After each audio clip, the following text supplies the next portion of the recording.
Just some thoughts after, Fastlane and everything else. I think WWE has really, really hurt Becky Lynch here. It's amazing. The fans are still, here's the thing, it's still working, and the fans are still cheering for her, and things might work out for WrestleMania, but, if this was going to be the thing that you went with, the main event, the main attraction, everything else, they really have, I think, have ruined Becky Lynch because there's just way too much going on here. And the number one thing that just needed to go already and hasn't gone is this injury to her leg. This gimping around, it's not good. It's making her look weak. It's not doing what Vince McMahon believes it's doing. Sometimes it does do this. Sometimes, yes, you look like a strong working man or working woman or, oh man, she's still going through it. I get that, but it's overly done. And at this point, people don't want that with her. Now, normally that's a good thing, right? Like Star Wars, let's use Star Wars as the example. Rey is a Mary Sue, overpowered, ridiculous. It doesn't work that well. Luke Skywalker, he had to work his way up to getting better. And so I see that, like you're stacking everything against her. She has to overcome all these obstacles. It should make everything better. But I honestly think that they want to see this genetic ass kicker or bionic ass kicker in Becky. The fans care more about her language and her mouth than it's not. You don't need to do that. The deck is already seemingly stacked. You don't have to have her limping. Every time you see her limping, the excitement drops a little bit. When Steve Austin would come out, the glass breaks. He had that walk, and here he comes.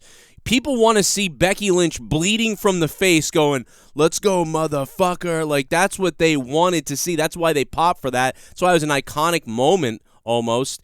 But this hobbling, overly done. She doesn't even look like she can compete. And by the way, that's the whole reason why Triple H and Stephanie weren't going to let her compete. But now all of a sudden they are going to let her compete, and she looks like she can't even walk.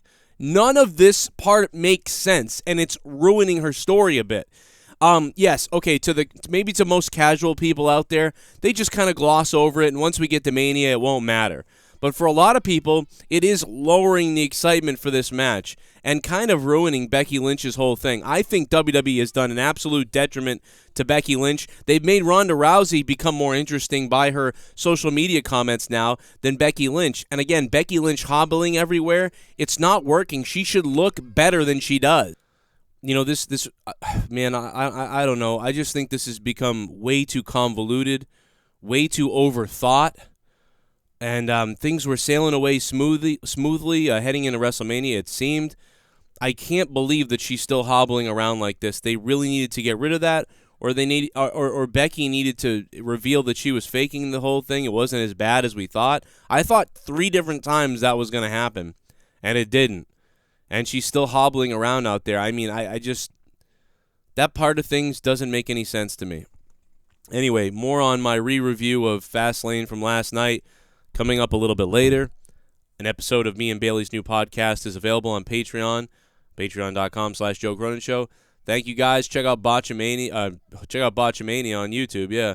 But check out, where is it here? I said Botchamania. I love Botchamania. Shout out to Matthew, my buddy. But yeah, on Instagram, you got to check out Botch Club on Instagram. They're good guys. And again, we will be at the New England Wrestle Fan Fest in Warwick, Rhode Island on June 7th.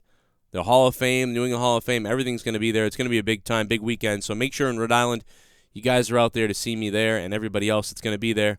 It's going to be a good time. I'll be live tonight after Raw, and more videos coming today as I continue to try to dissect and, I don't know, man, filter myself out and shake off I don't even know how I felt about Fastlane. I think I really liked half of it, and then the other half of it I didn't like. So, but in the end, I'm going to give it a thumbs up. But it was just so much to kind of talk about. It's very interesting in a way, and I will get to that in my next video coming out in the next couple hours, guys. Look for that soon.